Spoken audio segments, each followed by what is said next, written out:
bonjour à tous, merci d'être avec nous jusqu'à 14h. C'est un jour triste, vous le saurez tout à l'heure, puisqu'on a un confrère qui est décédé. Mais pour l'instant, je vous donne le sommaire de ce ZCL News de ce mercredi 19. On va recevoir dans un instant Canel Vaton, bonjour. Bonjour. Elle est présidente de la section anti-Guyane de Sciences Po à l'UMI. On va recevoir ensuite Sylvie Candé, elle est historienne et écrivaine. Plus tard, Jackie Jalem, responsable pédagogie artistique d'un groupe de Goka, et il y a une manifestation qui se fait à Port-Louis dans les jours qui viennent. Nita Brochamp, elle est secrétaire nationale du FKNJ. C'est la fête du drapeau le 21. Elle sera ici aussi avec nous. Et puis on va terminer avec nos chroniqueuses, José Thioullepin, chronique Mais c'est l'habitude, et Martine Fazier, la chronique de la culture selon Martine. Sinon, l'actualité, c'est bien sûr le décès de Mario Moradel. On en parle dans une seconde avec son frère. Le séminaire d'infos sur le droit pénal et l'urbanisme. Reportage Charlie Dagonia, on va en parler. Salon de la boulangerie et de la pâtisserie. Si vous avez faim, c'est l'heure. À goûter les bonnes choses qui sont faites dans ces boulangeries, ces pâtisseries guadeloupéennes qui sont spécialisées. Et puis la mission patrimoine, la réhabilitation des maisons des aînés de Saint-Claude, c'était normal. Est-ce qu'on a M. Moradel en ligne? Toujours pas.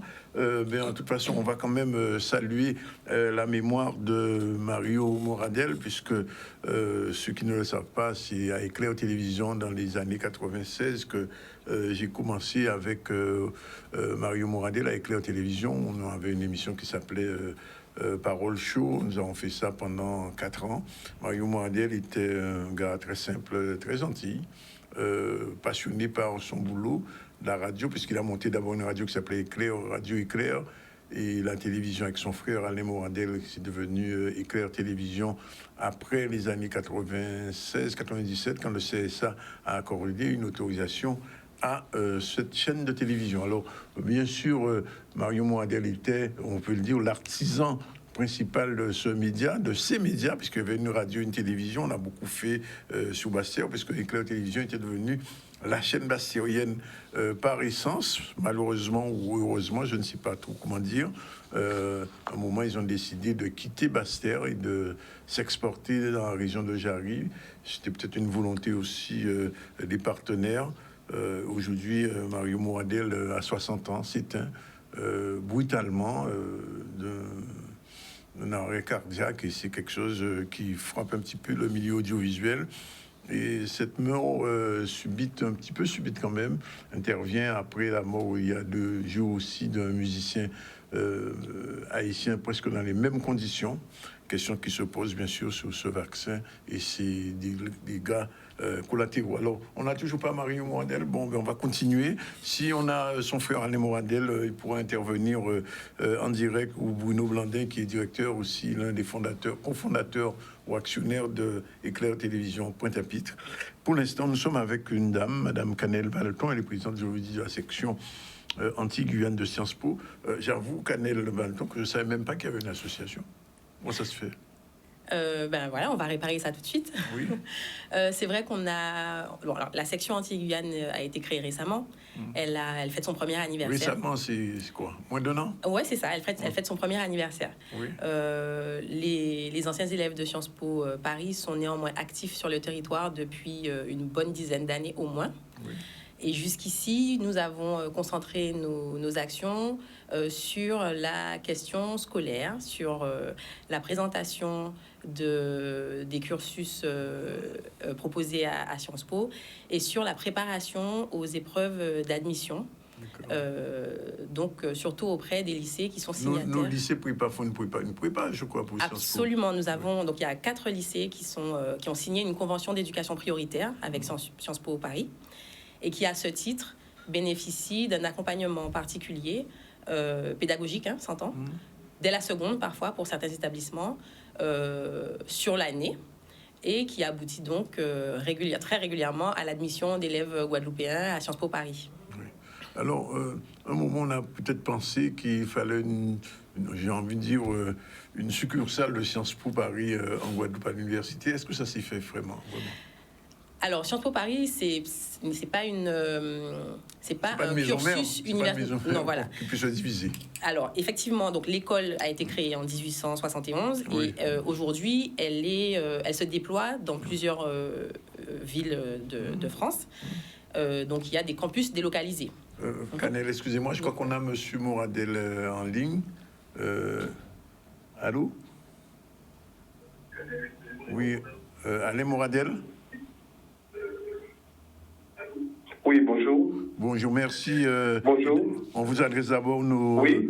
on vous adresse d'abord nos condoléances attristées pour la mort subite, brutale de votre frère. Alors, juste quand même quelques petits mots sur ce frère avec lequel vous avez monté Télé Éclair et Radio Éclair dans les années 80-90. Qu'est-ce que vous pouvez en dire aujourd'hui?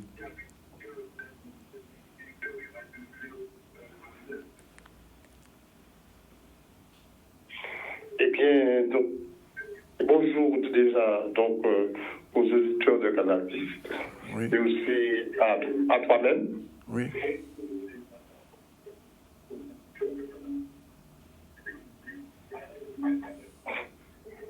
Oui, alors donc c'est une aventure qui était formidable, passionnante, palpitante. Oui. Ok, donc moi donc je vivais à Paris. Oui. Mais je ne comprends pas, il y a deux coups. Oui. Alors donc on a fait le projet, j'ai fait le projet depuis Paris. C'était à quelle époque exactement? C'était à quelle époque exactement? Avec d'autres amis. Oui. C'était à quelle époque exactement, Alain, ce projet?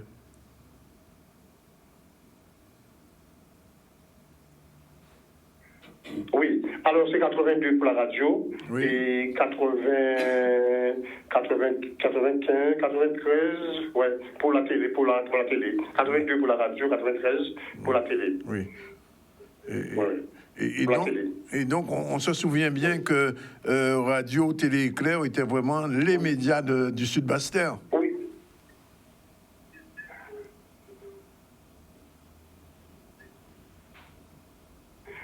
Tout à fait. Et donc, c'était dans une grande réjouissance vraiment populaire que donc, les gens ont accepté Radio Éclair, parce que tout le monde était content. Radio Éclair, comme tu viens de le dire, était la télé bastilienne. Tout ce qui se passait et donc était informé. Après, donc toi-même, tu as animé des face-à-face, des débats, etc. Et Éclair était réputé pour cela. OK? Quel a été, Alain, le rôle même effectif de Mario dans la mise en place? Oui, vas-y.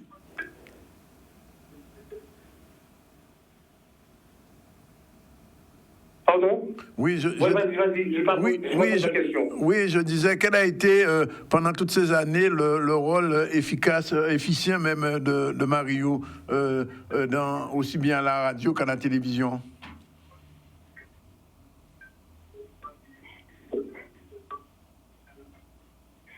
Oui, lors de l'installation de Radio et Télé Éclair, je donnais à Mario tous les pouvoirs, directeur général et président et PDG de TV Éclair. Oui. Et donc, il avait un rôle déterminant. C'est un autodidacte de l'audiovisuel. Il maîtrisait parfaitement la technique de télévisuel. Oui. Okay? Il a appris sur le terrain. Okay? Et je lui disais que Mario, donc tu es l'un des plus grands techniciens, sans flatterie, malgré il y avait quand même une petite distance quand même avec moi, dans la mesure où il est parti après la etc., mais on est resté toujours bien, etc. Oui. Mais il connaissait, il maîtrisait la télévision. Et je n'ai jamais eu à intervenir sur quelque chose de mal fait par lui à la télé. D'accord. OK? Et sa passion, c'était la télé. Donc, après, quand il a quitté le lycée surveillant, il est rentré de plein pied à la télé et à la radio. Oui. Alors, ce sera la dernière question. On a reçu déjà beaucoup de réactions et tous les gens le présentent comme étant quelqu'un de très gentil. Certains, mais j'ai même vu quelque part, on disait que c'est un véritable gentleman. Tu confirmes tout cela?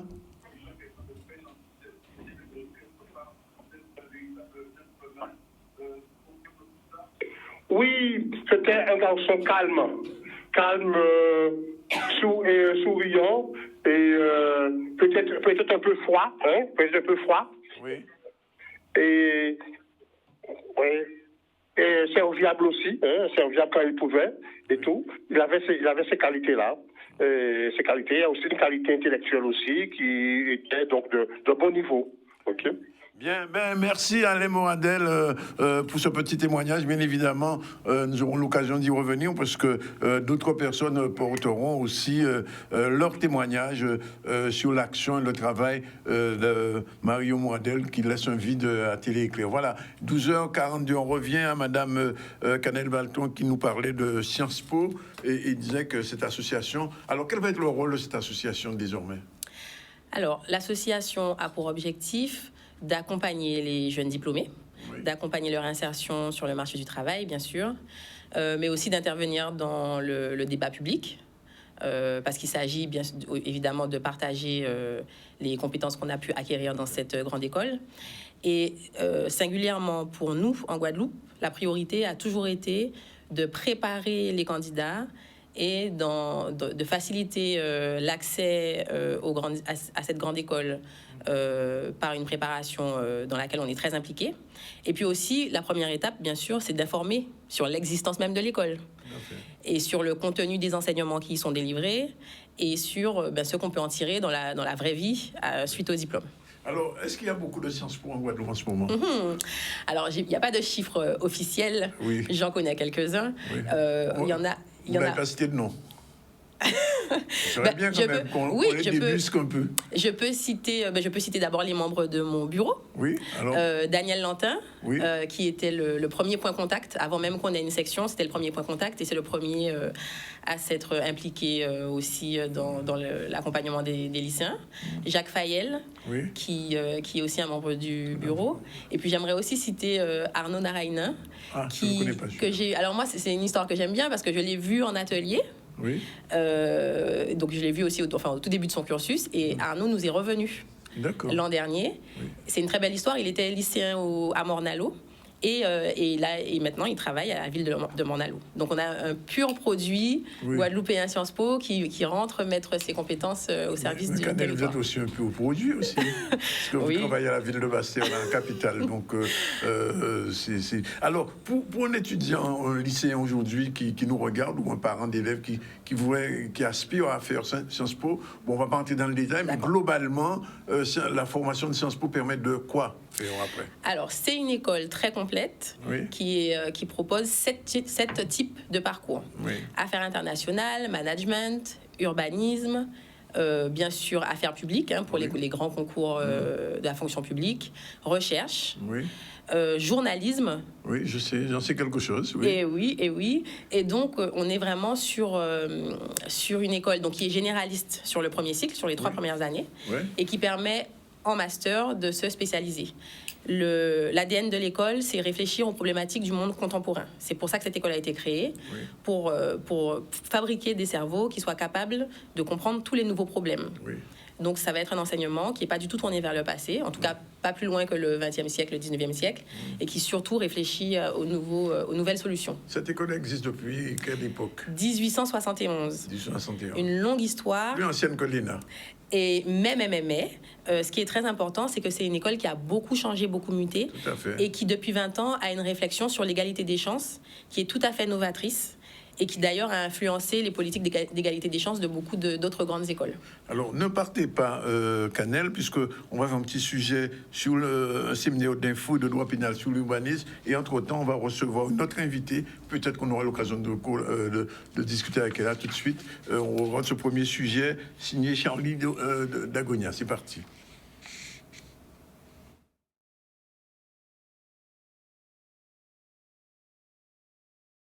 Je pense que ce séminaire doit nous permettre de tous travailler ensemble, vraiment sur toute la chaîne, depuis le constat, l'infraction, les procédures, jusqu'à l'exécution des décisions de justice, pour qu'il y ait vraiment une coordination de tous les acteurs. C'est des démarches complexes et il faut que tous les acteurs soient coordonnés pour qu'on puisse les mener à terme. Et les constructions illégales peuvent avoir des conséquences assez dramatiques dans certains cas. Elles sont souvent, Fiona Johanna nous l'a rappelé assez récemment, situé dans des zones inondables.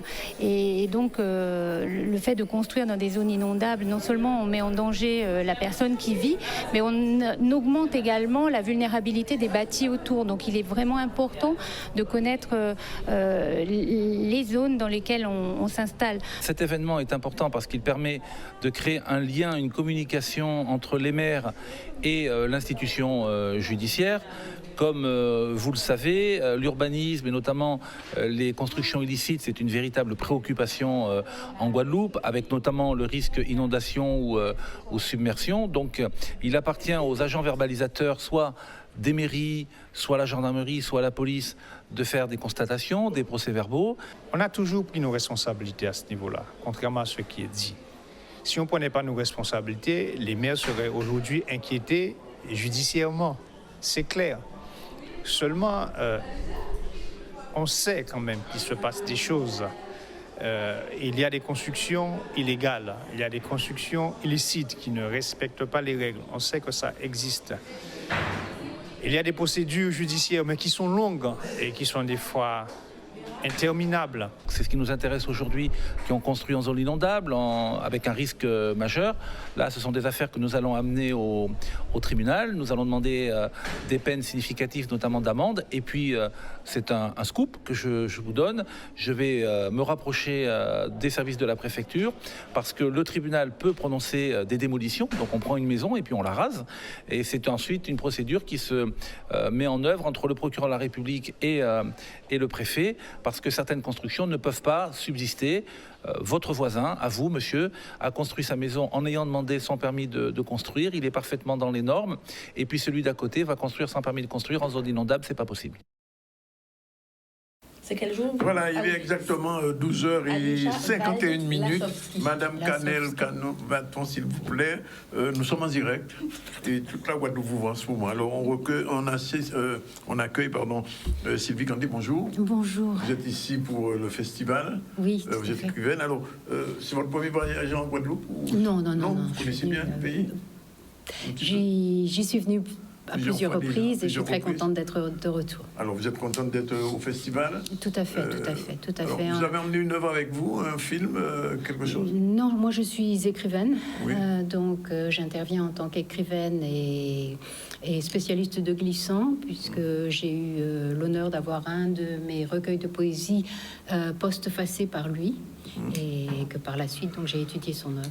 Oui, alors, tout le monde connaît Édouard Glissant, tout le monde connaît le discours entier, en fait, tout le monde ne l'a pas lu quelquefois. Malheureusement, alors, quel aspect nouveau vous allez faire ressortir de l'œuvre de Glissant au cours de votre intervention?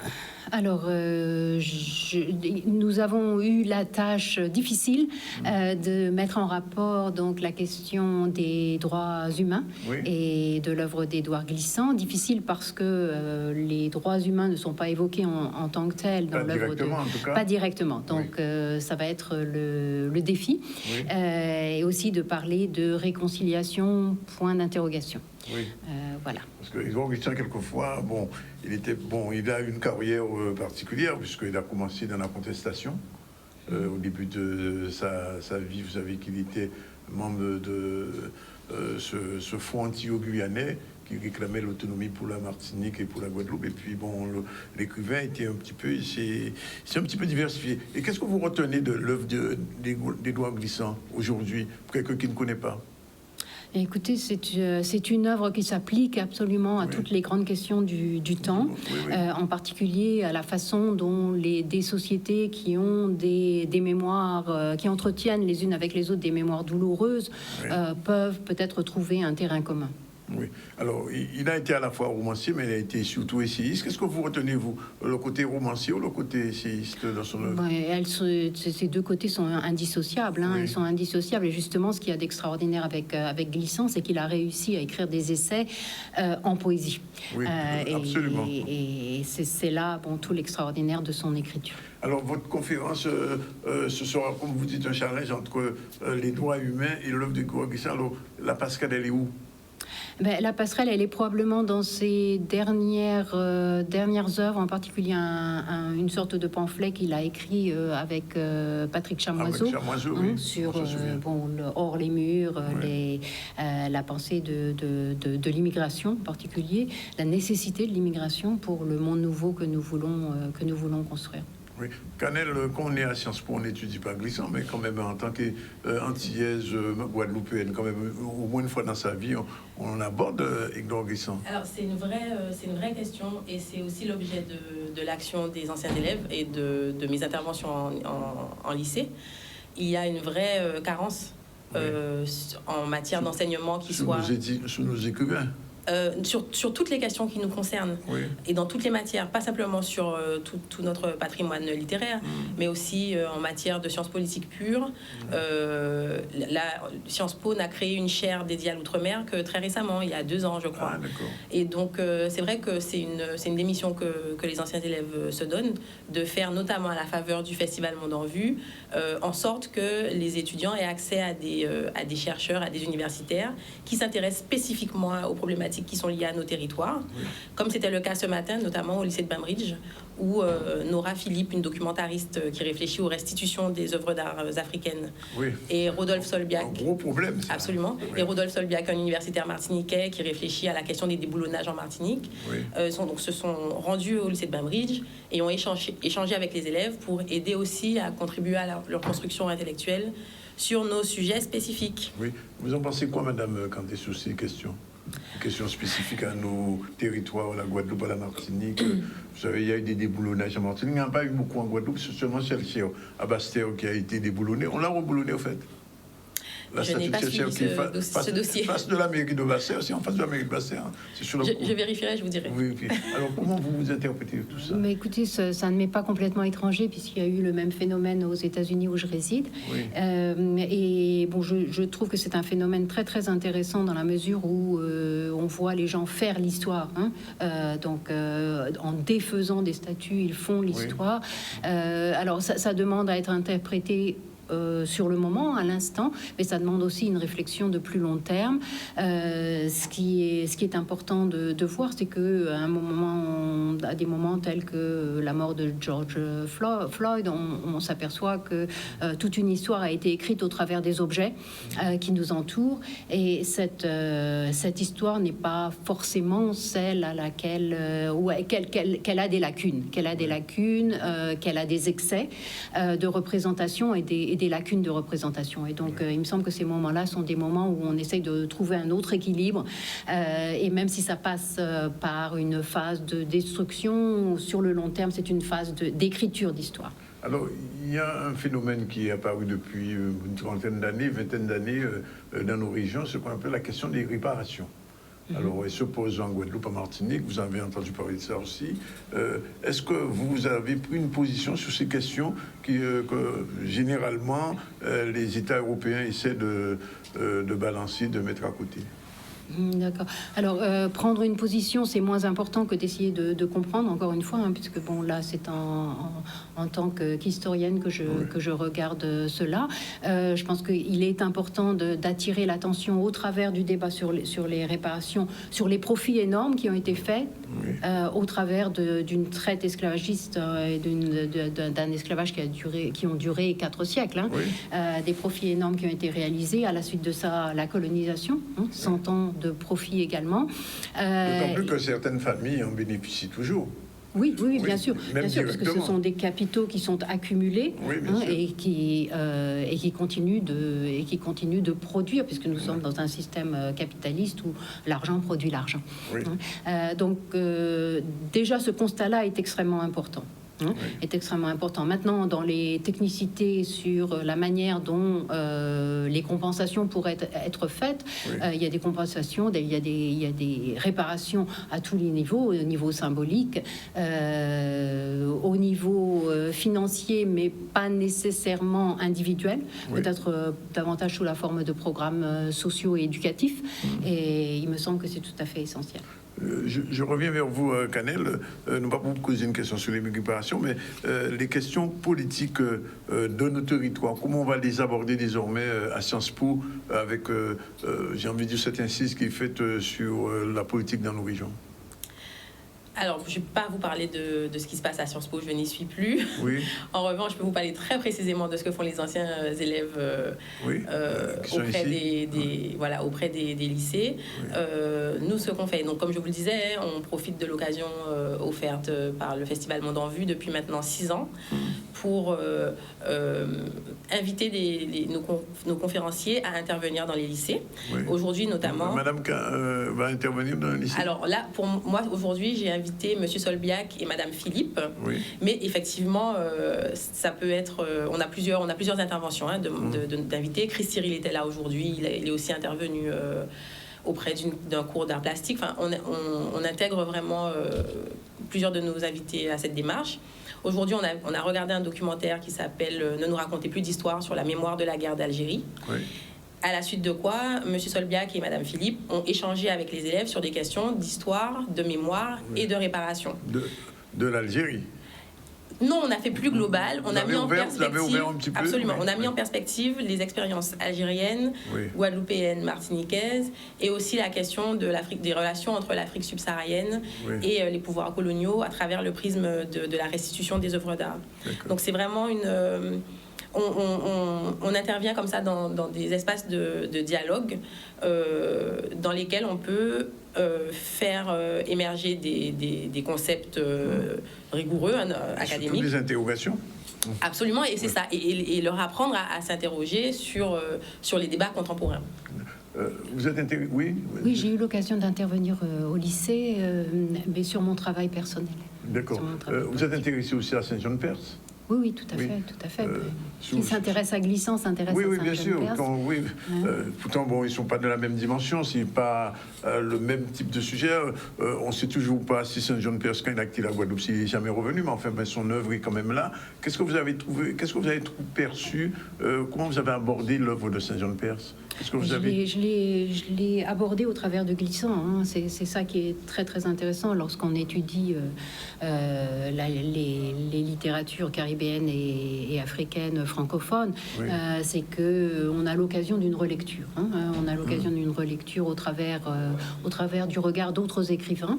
Et de la même façon que Senghor nous ramène à Baudelaire, Glissant nous amène à Saint-Jean-de-Perse et à Faulkner, aussi, que j'aurais peut-être lu avec des œillères si je n'étais pas passée par Édouard Glissant, qui nous appelle justement à regarder ce qui se passe en profondeur dans ce travail, c'est-à-dire la hantise du métissage, par exemple, qui existe chez Faulkner, qui n'est jamais dite, hein, qui est toujours implicite, et qui est là présente quelque part aussi chez Saint-Jean-de-Perse. Et aussi, il attire notre attention sur l'écriture, bien sûr, de ces deux écrivains, les techniques absolument extraordinaires qu'ils utilisent. Vous avez le sentiment quand même qu'aux États-Unis, les étudiants, vos étudiants s'intéressent à notre littérature caribéenne, quand même?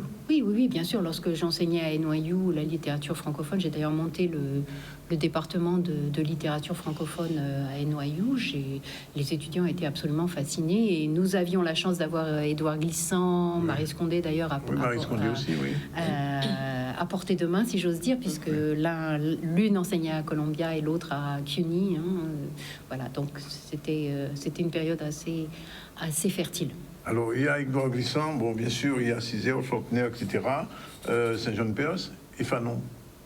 Oui, alors Fanon, je crois que la matière Fanon a été un petit peu épuisée par la génération précédente. Elle a été épuisée surtout au niveau du contenu politique, extrêmement fort, bien entendu, extrêmement puissant, mais qui avait moins de choses à dire par rapport au thème du post-colonial. Hein. Voilà. Oui, donc Fanon est là, va rester là. Il était pris. Oui. Voilà, Fanon est là, il va rester, mais il y a peut-être moins de conversation avec les débats autour du post-colonial que chez Glissant et d'autres.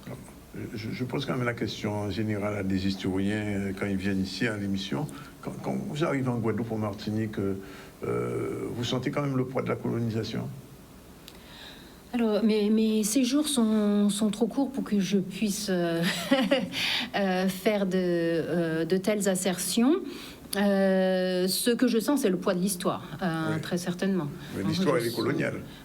Oui, l'histoire coloniale, je sens le poids de cette histoire coloniale, je sens le poids de ce passé, dans quelle mesure il a été travaillé, retravaillé pour un présent, un présent apaisé, je ne sais pas encore. Oui, enfin, apaisé, je ne sais pas s'il est déjà... je ne sais pas, Canel, le président est apaisé? Il y a encore un peu de travail, je Il y crois. a encore du travail. En tout cas, on vous remercie tous les deux. Alors, on vous retrouve quand, vous avez dit? Jeudi. Jeudi. Et Canel? Ah, mais moi, c'était samedi. Samedi. Mais alors, pour l'association, il n'y a rien d'autre Pour l'association, alors là, on a un projet de signature de convention avec le Rotary Club de Pointe-à-Pitre, que je salue au passage, qui va nous permettre justement de pérenniser ces interventions en milieu scolaire, et pas seulement pour préparer des élèves qui sont candidats à Sciences Po, mais aussi pour préparer des élèves qui sont candidats à des écoles de commerce et à d'autres grandes écoles. Parce que nos techniques n'ont pas vocation à ne profiter qu'à nous. Oui, bien sûr. Elles ont vocation à être partagées avec le plus grand nombre, et c'est important. Avec les SEC, par exemple? Pardon? Avec les SEC? Oui, toutes les écoles de commerce, toutes celles qui sont notamment préparées à Bembridge et à Gerville-Riache. Bien, mais on vous remercie tous les deux. Merci d'être venus. Il est à 13h04. On prend une première pause. On se retrouve tout à l'heure pour la suite avec Jackie Jalem, Nita Brouchamp, José Tulopin et Martine Fassier. C'est tout de suite. Mais voilà, déjà exactement 10 minutes. Nous avons souvent des personnalités. D'abord, Madame Manita Brouchamp, bonjour. Bonjour, M. Andonis. Il est secrétaire national à FKNG. Et on... qui est en même ça qui j'ai pour crier, Jacques Jalem, responsable pédagogique artistique. Mais c'est un musicien, un danseur, un éducateur à Kilti, Guadeloupe. Et tous ces gens-là, il y a une question le 21, nous c'est le 22. Encore commencer par madame. Oui, nous avons fait la galanterie. Quand même, nous avons fait la galanterie. Alors, Manita Brouchamp, le 21, c'est fête de rapport à la Guadeloupe. Tout à fait. Oui. C'est la deuxième année qu'on fait ça. Exactement. Alors, c'est au présenté moi comme secrétaire national à FKNG. C'est un fait, qu'un secrétaire national à FKNG. Mais là, on a un groupe d'organisation qui c'est le CIPN, l'ANG, le CIPA, l'UPLG, l'Alliance pour Guadeloupe, l'ANG. Voilà, on commence à nommer tout le monde. Oui. Et donc, depuis l'année passée, effectivement, ensemble, nous mettons en place la journée du drapeau. Et nous avons pensé que ça donc important, hein, parce que le drapeau là, c'est quand même un élément fédérateur en PEP. Hein, et nous voyons que le PEP là a choisi le drapeau là et que donc fait nous justement accentuer tendance là, baillons ballon. Et pour nous, c'est fait à drapeau là qui permettent que de plus en plus de Guadeloupéens qui prennent conscience et qui doublent fièrement des drapeaux à eux. Et donc, ça nous a fait des fêtes là depuis l'année passée. Alors, qu'est-ce qui est passé l'année là, ça? Alors, nous dit le 21, c'est vrai, mais il faut savoir que nous commençons depuis mardi. Mardi, nous avons temps dans l'école avec des timons. Nous avons expliqué l'histoire à la Guadeloupe pour bien prendre conscience système. Donc, ça fait avant l'école, on dit l'école Fernand Bonchamp, qui a l'assainissement. Et donc, l'idée, c'était de faire prendre conscience, d'expliquer un peu ce qui passait en période là, ça, 21 octobre 1801. Et donc, ça a fait mardi. Ensuite, jeudi et vendredi, à partir de 10h, Kenny, au niveau du CAC, exposition. Jeudi, c'est demain. Jeudi, c'est demain, tout à fait. Au niveau du CAC, Kenny, exposition, où il y a tout ça qui est en lien avec drapeau, t-shirt, drapeau, etc. Et envie de plus gros à histoire là qui est faite vendredi soir à partir de 6h le soir. Et ça qui est situé à Sonis. Et donc nous avons levé le drapeau effectivement. Et aussi, nous avons fait on marche, nous avons fait un marché de statue à Ignace jusqu'à Bembridge. D'accord. Et nous avons fait servir Charles Tourné drapeau. Donc, c'est les soirs. Donc, Charles Tourné, ça qui est belle. Donc, nous avons invité tout Guadeloupéen à participer.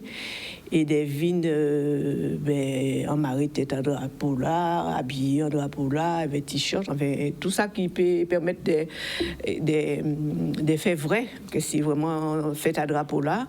Alors, sans oublier de dire qu'il est important, c'est que dès vendredi, nous avons invité toute la journée, tout Guadeloupéen, de mettre drapeau tout partout au pays. En les casaillots, en les voitures, pour vraiment nous remarquer qu'en Guadeloupe, c'est jour-là, ça, c'est fait à drapeau.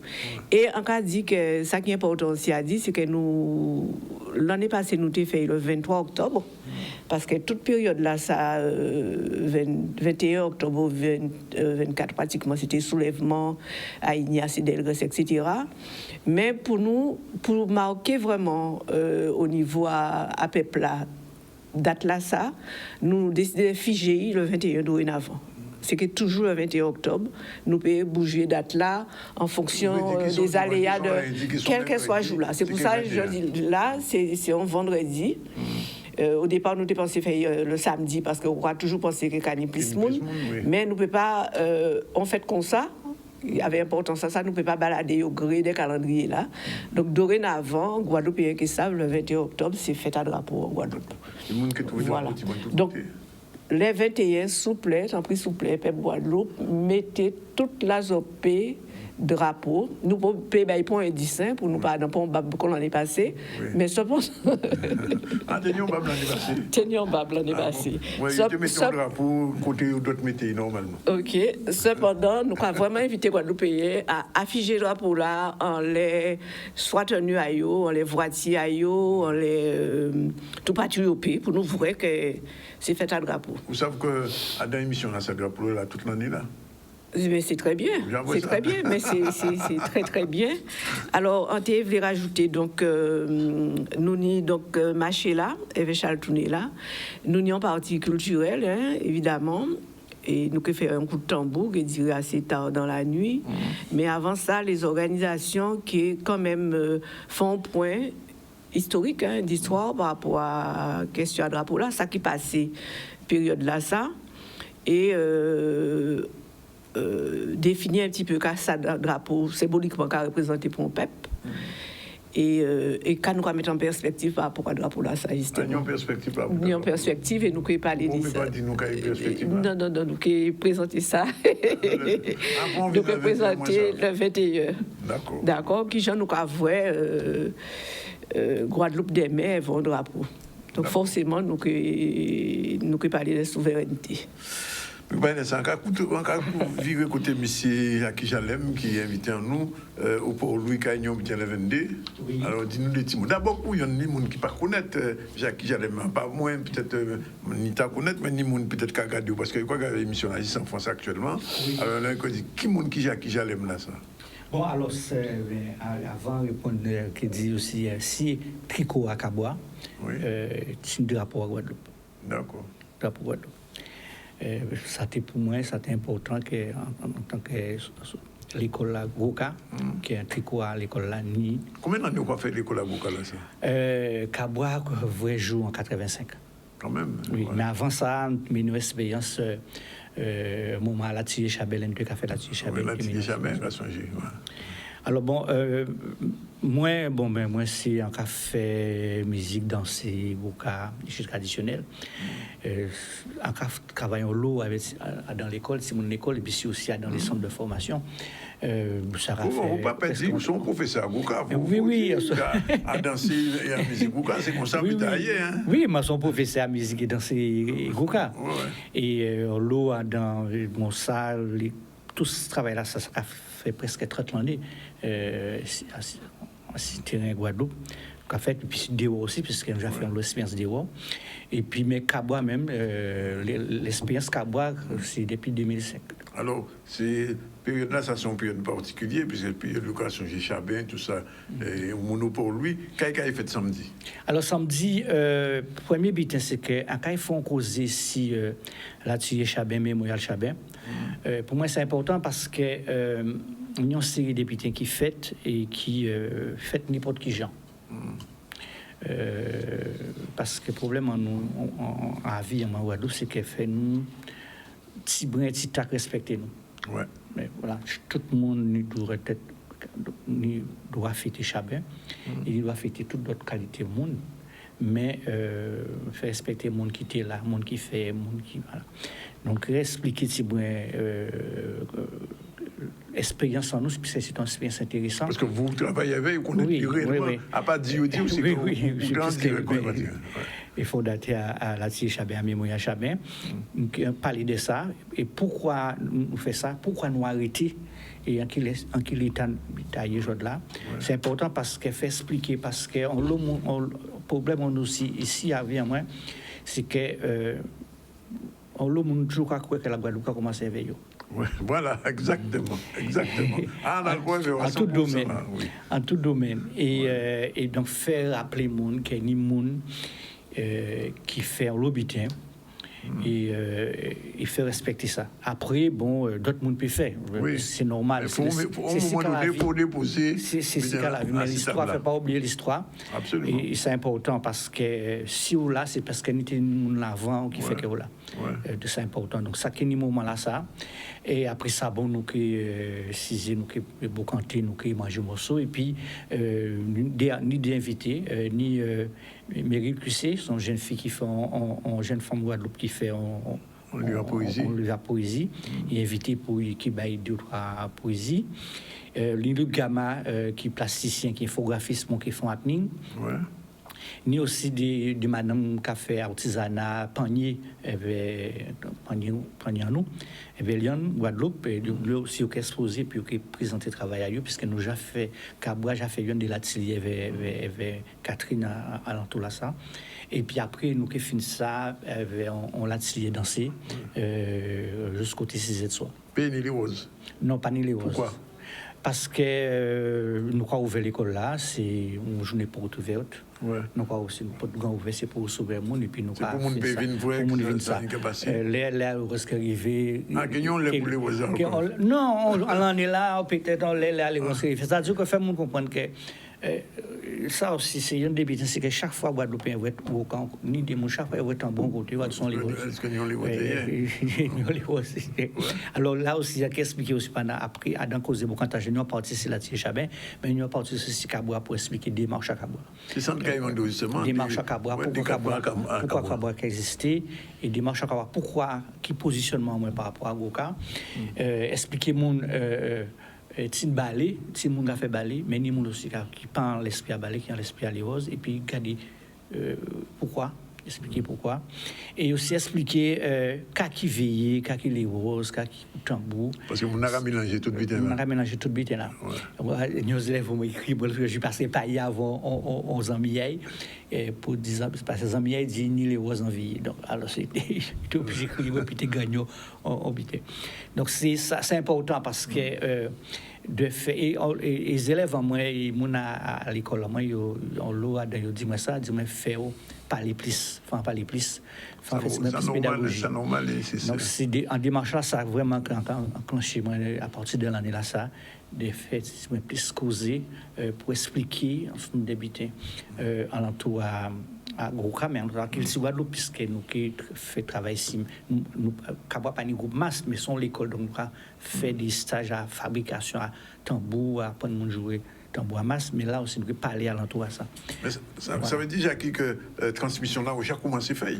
Oui, on va faire ça tout le temps. Pour nous, les en tout cas, font la conférence en médiathèque là, et ensemble des mondes là, nous reste centré ça plus sur l'école là, mais nous qui fait une moins conférence en là, mais nous qui fait des causes parce qu'un pensé fait ça. Parce que nous avons un problème ici, c'est que c'est nous, nous pas qu'à lire en Guadeloupe. Et tout le monde a dit tout bête. Et donc fait au moment que nous saisir, que nous compter avec des monde, que des monde parce que là on va parler des masses, des monde qui a mon masse qui était là pour parler des masses pour expliquer des bêtes. Voilà, c'est important que tu fais transmission à ça. Alors, moi, je vais poser une question quand même. Vous qui, depuis 85, vous montez Cabois et vous quoi Depuis 2005, Cabois. Oui, 2005. Parce qu'avant, c'était l'atelier Chabin. L'atelier Chabin. Qui, Jean, quoi, vous voyez, État, Goukala, je dis, jouer en Guadeloupe? Ni au monde, mais à vie, en qualité, la descend. Qualité, la baissée. Et qui est responsable à ça? C'est d'abord mon n'a pas respecté le regard à musique là, Jean Bouffet. C'est-à-dire qu'à vie, moi, c'est que nous, c'est que quoi, ouais, fait-nous accepter d'apprendre. Ouais. Nous, problème ici, genre, c'est ça, nous devons garder, nous casse bitan nous. Donc, nous pas prendre Jean Nouvelé. Jean Nouvelé. Il faut aussi et accepter que nous mettons tout le monde met Chabin et nous mettre tout le monde met. Donc il faut accepter ça et d'apprendre et nous temps pour l'apprentissage, nous temps pour l'initiation et après au cas fait d'autres butins et ça sans tout peuple en tout pays. Qui les pays qui ni grand l'école grand conservatoire qui les pays qui a dans les espaces traditionnels toujours mais famille ont toujours fait ça nous les au cas saisir pour apprendre vers les plus anciens et après ça au cas transmettre mais tout le monde qui on vient là comme ça on dit qu'on connaît quoi donc nous parce qu'effectivement tes questions là c'est parce que moi quand bon effectivement monde qui joue à tout côté à tout moment avec tout ça bon et on l'a ni des monde déjà contre des anciens quoi du coup là ils ont méthode ils ont gens oui ou pas faire n'importe qui biter n'importe gens pas danser n'importe gens et ça aussi les monde pas respecter la règle là ça et c'est ça qui a fait que oui ça joue nous quoi qu'on font tout biter un bouc mais qu'avait on coûte un bouc a fait en piétonne, regarde dans les roses. On dit non, ça prend les roses, son coup de tambour. Un coup de tambour, ça n'a pas même été, oui. Un coup de tambour pour les roses. Son coup de tambour. Ouais. Donc c'est ça, c'est tout bien pour mettre à l'esprit à monde, faire comprendre qu'il y a une idée d'espace différent. Et il faut respecter cet espace. Ça, et chaque espace, il y a un gens qui a fonctionné. D'accord. Et là, donc, coup de tambour, pas même gens, là, donc, ça n'a pas fonctionné, même gens là, pas même les mêmes codes. Et donc, il faut respecter ça. Et puis, c'est comme ça que toute société n'est en organisation. Absolument. Et Boukala aussi n'a été ni regret. Alors, donc, c'est samedi, 8h du matin 8h du matin jusqu'à 6h. Grand bonnet comme ça. Oui, mais nous sommes mon bonnet. Et puis, mon qui vient petit à petit, mais nous sommes mon bonnet. OK. Alors, pour les gens qui oui.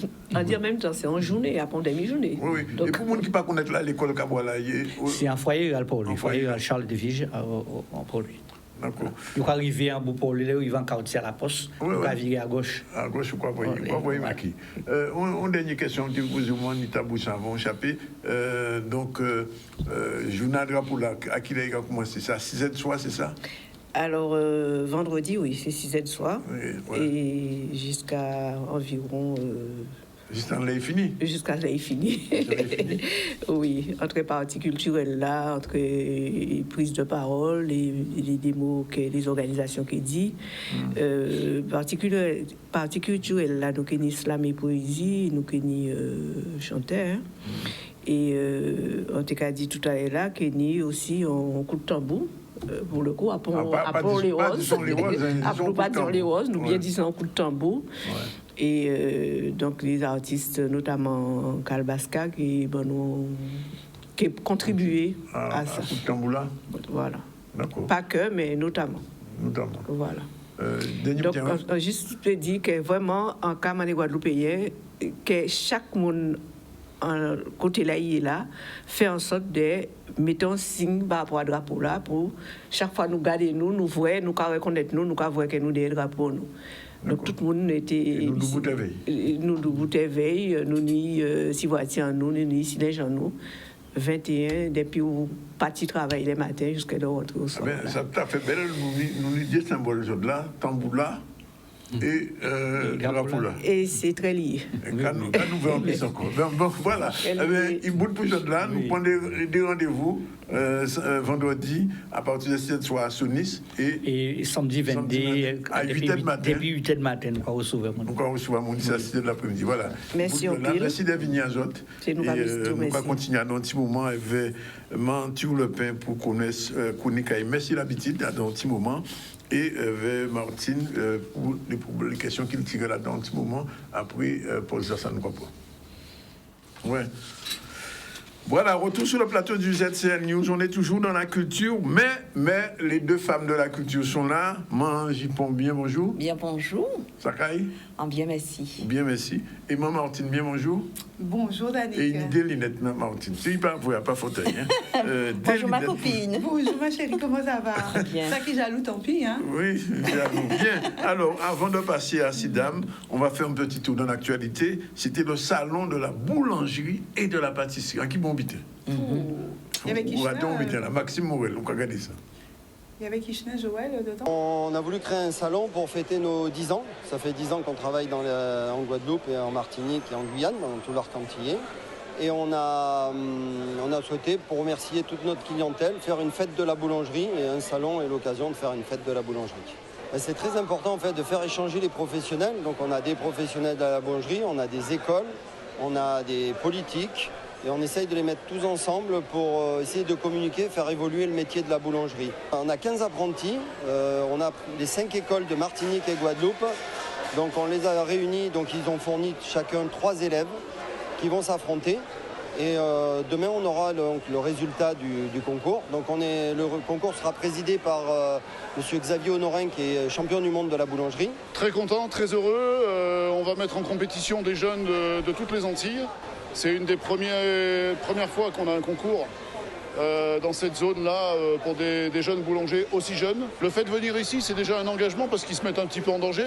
Et ça, c'est génial. C'est-à-dire qu'ils n'ont pas peur de venir, d'affronter. Et puis, la deuxième chose, c'est l'expérience qu'ils vont emmagasiner. Ils vont apprendre des choses. Et puis, la troisième chose, c'est l'échange. Et je crois que là où ils vont tous gagner, c'est dans l'échange. De rencontrer les autres apprentis de Martinique, de Guadeloupe, de Guyane, de rencontrer les professionnels, les gens qui sont dans le matériel, dans la farine, tout ce monde-là, tout ce microcosme un peu boulanger-pâtissier, ça doit être leur avenir, ça va être leur avenir et il faut qu'ils rencontrent ces gens-là, il faut qu'ils intègrent ce réseau aussi et donc c'est important dans leur connectique, dans leur connexion d'arriver. Alors aujourd'hui ce sont des jeunes, nous on les prend très au sérieux parce que c'est les futurs de demain. Et donc, on leur donne une place prépondérante.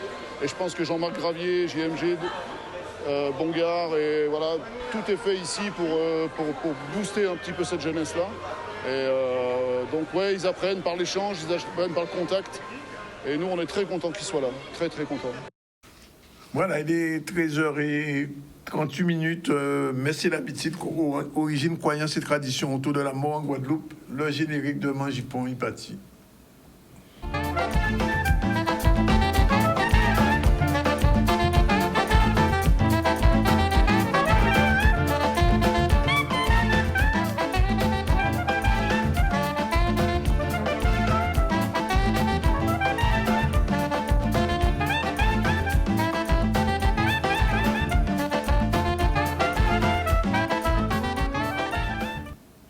Oui, bien bonjour, Manjipon. Alors, on va parler de la mort. Ça a tombé bien mal, mais il a tombé bien quand même. Quelles sont les traditions? Non, il n'a pas tombé mal, parce que t'as les nous qui entendent à la Toussaint. Oui, c'est vrai. Et je dis là, nous qu'à vivre la Toussaint aux gens. Mais pour apprécier, il faut savoir qui j'ai des cafés d'avant. Absolument. Donc, c'est pour ça. Donc, un parallèle entre les pratiques d'avant et aujourd'hui, notre conception de la mort. Donc, c'est la pratique en vivation à Moun, Guadeloupe.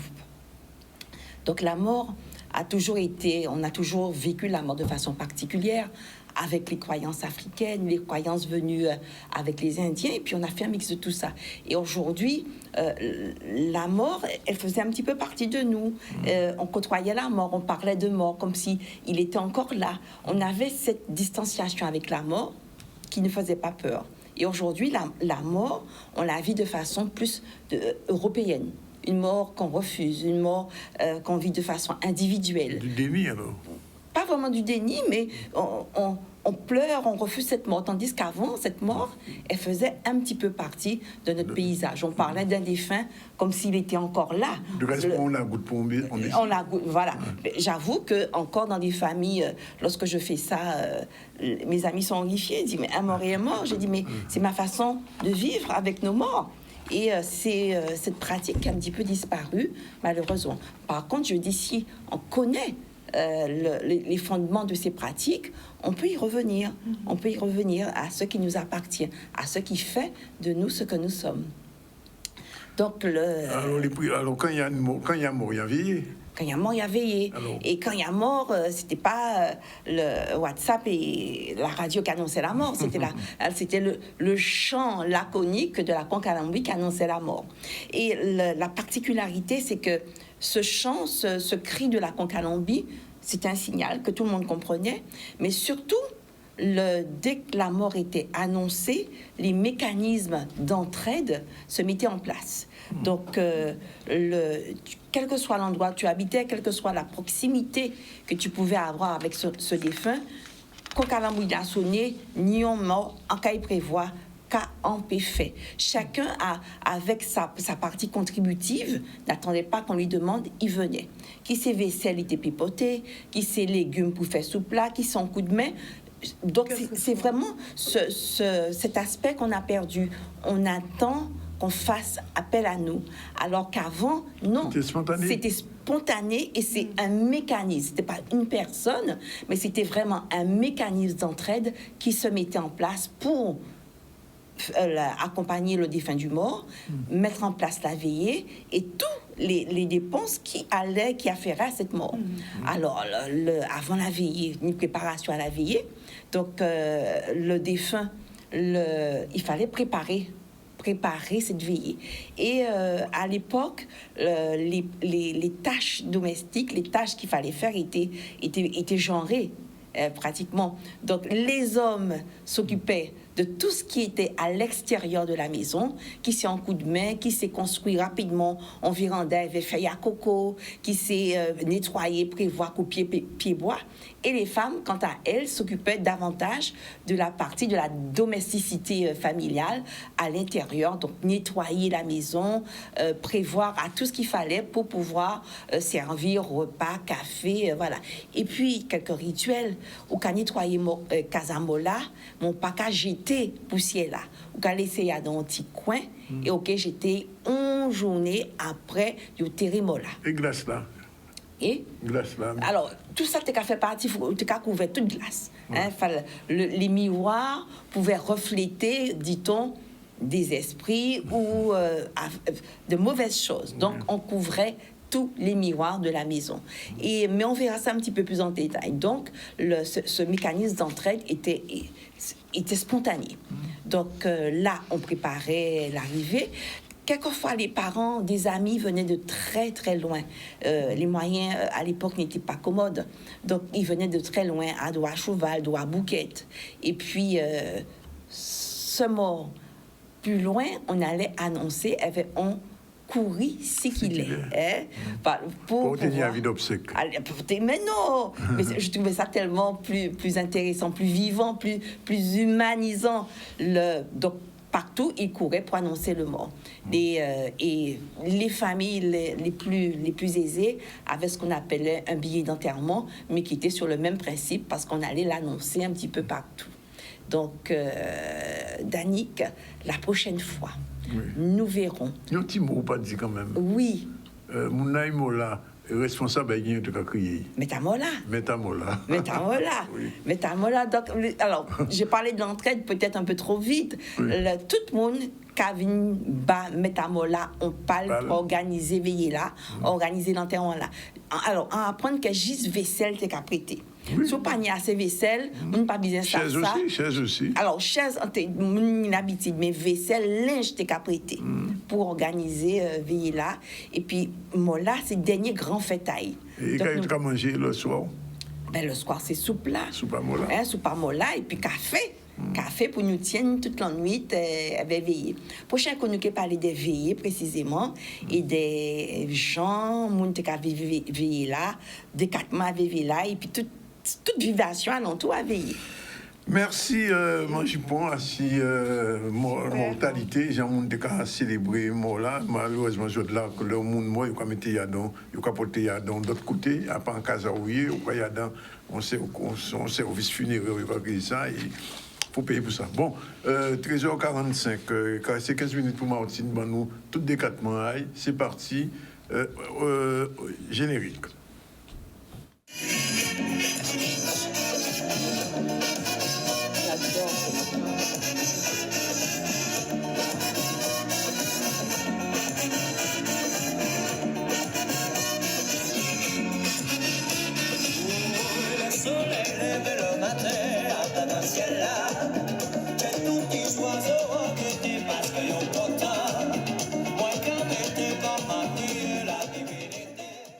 La prochaine fois, je vais citer... Voilà, Martine, bonjour. La culture selon Martine, c'est quoi aujourd'hui? Bonjour Danick, bonjour aux téléspectateurs, bonjour aux auditeurs, bonjour à ma chère José et bonjour au fan club. Vous avez vu, j'ai 2 paires de lunettes. Hein. On est 6.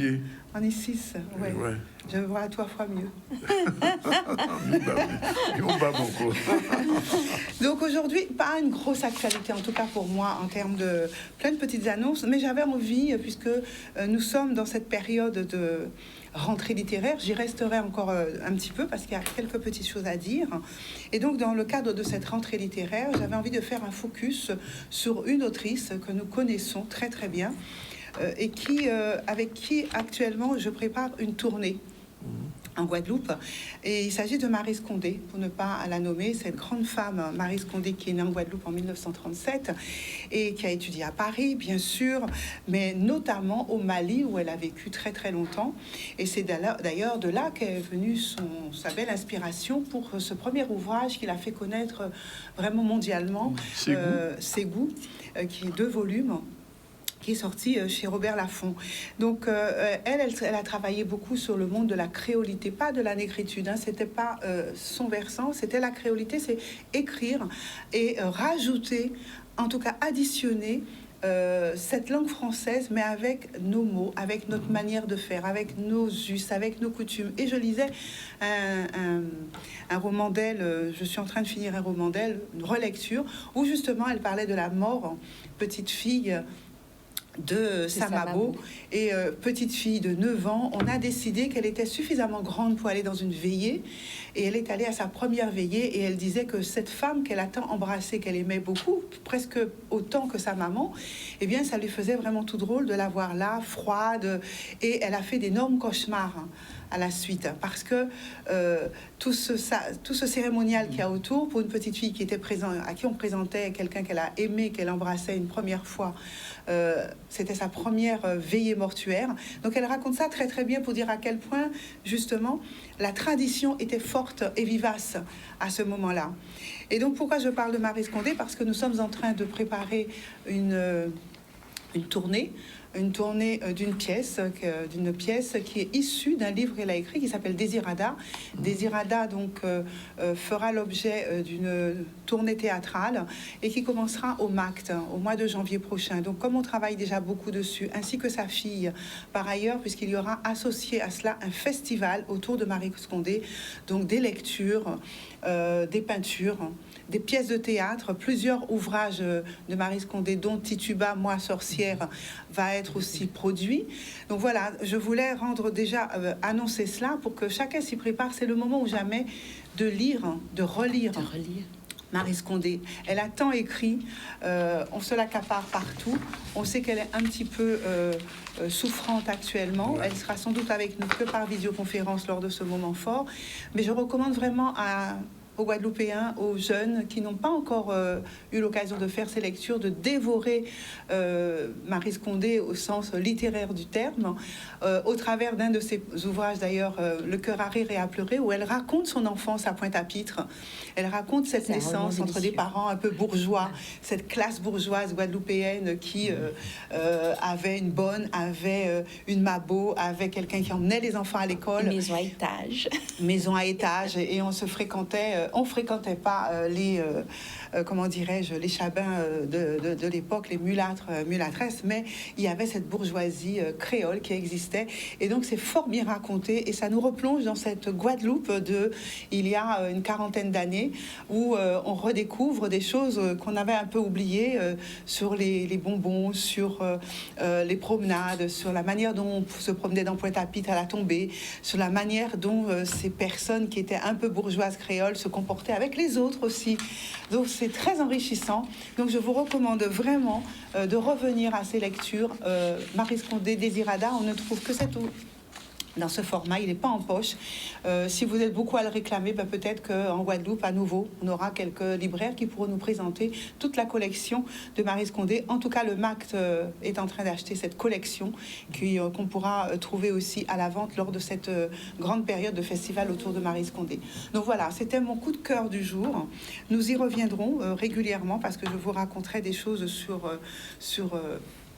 sur Maryse Condé et surtout sur cette pièce qui se prépare et qui parle de l'histoire de trois femmes, une grand-mère, une mère et une fille qui se retrouvent, les secrets de famille se retrouvent au travers de cette narration qu'est Désirada.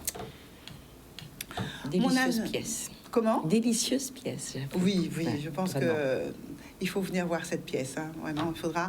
On prévoit d'ailleurs pour les tout publics, pour les plus jeunes, donc des scolaires, mais également pour les seniors en après-midi. Donc vraiment, tout le monde pourra y trouver son bonheur. Transfiguration, j'en ai déjà parlé, mais on le remet à nouveau puisque c'est aujourd'hui à l'Arwarac.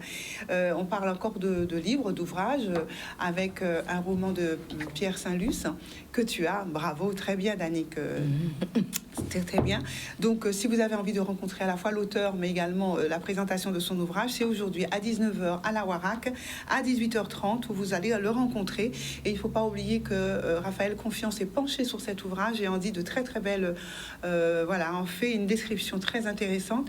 J'en ai déjà parlé la semaine passée, mais c'est le moment ou jamais d'aller à cette rencontre, d'autant plus que Fred Deher vous attend pour une petite performance musicale à l'issue de ce temps. On continue, cette fois-ci dans la musique, avec notre grande amie Jocelyne Béouard, qui fait son Chawa Tour. Et c'est très prochainement, puisque c'est le 22 octobre, c'est au Palais des Sports du Gosier. Jocelyne Béouard, j'ai plus besoin de la présenter, je pense. Qui ne la connaît pas qui ne connaît pas son ouvrage qui est sorti. J'en parlerai certainement aussi la prochaine fois. Mais voilà, donc c'est le moment. Allez-y vite parce que ça se remplit très vite d'après ce que j'ai cru comprendre aujourd'hui. J'étais au Palais des Sports du Gosier et je crois que ça se remplit bien. Donc si vous voulez voir Jocelyne... L'affiche est belle. L'affiche est très très belle et j'ai remarqué quelque chose de très drôle sur mon trajet. J'ai vu que quelqu'un a essayé d'ouvrir les sucettes. Les affiches pourries. Et tu vois que la personne a tiré l'affiche, mais l'affiche n'est pas venue. Oui, alors, tu vois la moitié de l'affiche dehors, et toute froissée à l'intérieur. C'est vraiment dommage pour cette personne, mais peut-être qu'en allant au concert, elle pourra avoir une affiche. Mais il faut essayer ôter l'affiche-là parce qu'elle est magnifique. L'affiche est magnifique. Elle est splendide, la photo est extrêmement bien faite. Et puis Jocelyne est solaire, c'est le mot, solaire sur cette photo. On parle de musique toujours avec les solistes cette fois-ci, c'est de la musique de chambre. Nous sommes, avec un quatuor à cordes et c'est une tournée CEDAC qui va commencer là du 19 octobre au 28 octobre avec pour une première date le palais Félix Proto qui est aux Abîmes. Donc une tournée avec un quatuor à cordes, invité les solistes de Guadeloupe.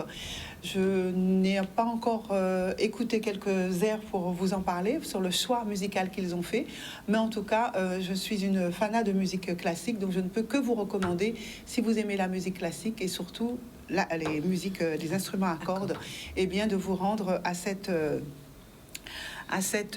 tournée, de suivre cette tournée. Je vous donnerai toutes les dates puisque ça commence aujourd'hui, mais nous allons jusqu'au 28 octobre. J'aurai le temps de vous donner encore quelques dates. En tout cas, vous trouverez très facilement sur Internet et auprès du CEDAC les prochaines dates qui sont à venir. Bon, allez, hop, un petit coup du côté des enfants. Oui. Les vacances arrivent. Si je te dis libérer, délivrer, la suite. D'accord, moi non plus. Reine des Neiges. La Reine des Neiges, ça m'a fatiguée avec ma petite fille. Mamie, on peut mettre La Reine des Neiges? Eh bien, La Reine des Neiges 2, comédie musicale, se tient au Palais des Sports du Gosier. très prochainement, puisque c'est le 23 octobre, Palais des Sports, avec la Reine des Neiges, un spectacle qui sera gratuit pour les moins de 3 ans, et puis billetterie, bien sûr, pour les plus grands. Les enfants de moins de 3 ans doivent être accompagnés, bien sûr, de leurs parents. Et puis, que vous dire de plus sur cette Reine des Neiges, hein? Si vous ne connaissez pas, je ne peux rien faire pour vous. On ne peut pas faire un bazote parce que vraiment, ça nous a poursuivis pendant des années, la Reine des Neiges. Mais là, c'est un spectacle musical, une comédie musicale. Donc, c'est les vacances. Emmenez vos enfants voir la Reine des Neiges. Et puis, pour ceux qui ne connaissent pas, ça leur permettra de mettre leur compteur à 0. Voilà pour mon petit agenda, je vous l'ai dit, qui sera très court aujourd'hui. Donc, je ne parlerai pas de Monde en Vue, c'est démarré. Je pense que... Ça se termine vendredi. Ça va du... Je l'ai noté jusqu'au 21. Jusqu'au 21. Voilà. C'est vendredi. C'est la remise des prix. Voilà, non, je vous alors, en parlerai justement, pas. il y a un film, justement, comment il s'appelle, Maïté m'en a parlé. Elle m'a dit de dire 2 petits mots sur... Attendez, je vérifie ça. C'est un film. Oui, enfin, une série de films, je pense. Alors, ça s'appelle autant Cinéma Marron, mercredi, 19h à 21h, carte blanche à Cinémarron. Alors, il y aura 3 courts-métrages à la médiathèque du Lamentin, 18h, 18h30. Alors, le premier court-métrage, ce sera Étoile du matin, 18h. Deuxième court-métrage, 19h30, Gratte-l'en-mer, Peinture le Sieur, c'est ce que je lis, à Montjean. Et puis Les Rascals, le film de Monsieur Trésor, qui est vraiment intéressant, qu'il faut voir, et qui est passé au Ciné-Star. Et ce sera lui au Ciné-Star en 20h. Alors, 3 films. Carte blanche, je répète, donc carte blanche à Ciné-Marron, médiathèque du Lamentin, 18h, 19h30, et à Ciné-Star à 20h. Voilà. Il fallait que ce soit dit. Il y a la fête du drapeau le 21. Et aussi le 22, Jackie Jalem qui fait son cabois, visite effectivement une journée dans son cabois. Et ça, c'est intéressant parce qu'il dit qu'il fait une véritable conférence à Sigboukala, à Sijan, mon cas gérer ça, là. Alors, ça, si tu peux me permettre, j'ai encore juste une toute petite exposition Philibert Irius. Ça se poursuit. C'est toujours donc à Émergence Art. C'est au Jardin de Vallombreuse. Et je vais faire une petite parenthèse pour annoncer également un festival. J'espère qu'il pourra se tenir puisque on organise un festival qui s'appelle le Guadeloupe Sun Festival. C'est un festival de musique urbaine, art urbain. Donc on va être entre toutes ces musiques pop. Il n'y a pas encore le visuel, mais on a été très embêtés puisque le lieu où ça devait se faire, c'était le hall Paul Chonchon. Ah, et qui est fermé. Et qui est fermé à 2 mois, J-2 mois, où tout était bouclé. Ben, tu sais, Martine, Caribule devait se faire à la médiathèque de Bimao, qui était fermée. Ben, nous fait Avanche. Et ben voilà. Et ben là, on a trouvé le Palais des Sports du Gosier. On est en train de voir si ça peut se faire. Mais je vous annonce donc 25, 26, 27 novembre. Festival de musique urbaine. Il y aura bien sûr du graffiti et des tas de choses. Je vous en parle la semaine prochaine. Mais retenez vite vos places. Il y a des artistes qui viennent des États-Unis. C'est des scoops. Donc, on va bien s'amuser. Mercredi prochain, ça. Voilà, c'est fini pour aujourd'hui. Merci Martine, merci José. Je rappelle qu'on a reçu en début du ZCL Canel Valton, la présidente de la section anti-Guyane de l'association des étudiants en Sciences Po, les anciens de Sciences Po. Sylvie Candé, qui est une historienne qui vit aux États-Unis, était ici et elle fait une conférence aussi ce soir. Jackie Jalem, responsable de Cabois, nous a invités à sa journée. Ce sera samedi 22. Nita Brochan, la secrétaire nationale du FKNG, nous a invité à la journée du drapeau. Il m'a dit tout le monde mettait drapeau à eux, tant nous j'allais. Ils êtes celle depuis longtemps, donc nous ne pouvons pas nous inviter. Mais oui, il a tous les jours. Et Martine, qui nous a fait un petit topo sur Maryse Condé, qui sera bientôt en festival Maryse Condé, autour de la pièce Désirada, si son pauvre pièce, ça ne faut pas rater. Et il y a une autre pièce aussi sur Moitituba, Sorcière Noire, qui a été aussi une pièce et qui est aussi intéressante. Sinon, l'actualité, c'était le séminaire d'info sur le droit pénal et l'urbanisme, le salon de la boulangerie de la pâtisserie et la mission patrimoine. Je rappelle la sortie du livre de Monsieur Saint-Louis, son deuxième ouvrage. Le premier, c'était Colorado, et le deuxième, il présente ça ce soir avec André-Jean Vidal. Et il part aujourd'hui, mais il faut lire ce livre aussi, Suite des coloniales, S'enfuir de la plantation. Olivier Marbeuf, qui était invité de Monde en Vue et qui était ici, mais qui part aujourd'hui, mais ils nous reviennent. Donc on aura l'occasion de le recevoir en direct. Voilà, c'est fini pour aujourd'hui, mais on se retrouve demain. Donc nous là toujours. Et puis une dernière pensée pour Mario Moradel, notre ami et confrère, puisque je rappelle que ce que je fais ici, c'est à Télé Éclair que moi apprends à faire il y a quelques années de ça. Et c'est là que j'ai fait mes premières armes à la télévision avec Mario, notre ami Mario. Il partit monter en filao, mais l'esprit là qui est resté. Et ça, il fait, mais ça qui est resté aussi. Voilà. Il bout de prison de là, paix à son âme. Et nous, on se retrouve demain.